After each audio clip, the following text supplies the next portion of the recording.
So, ayan. So, nagluto na si chef sa pagluluto ni chef.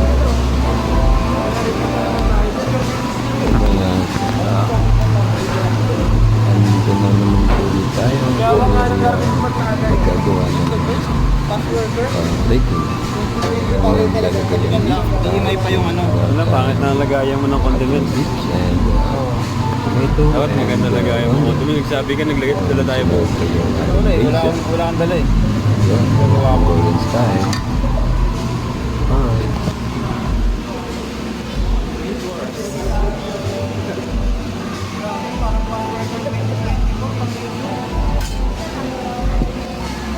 Cameraman din.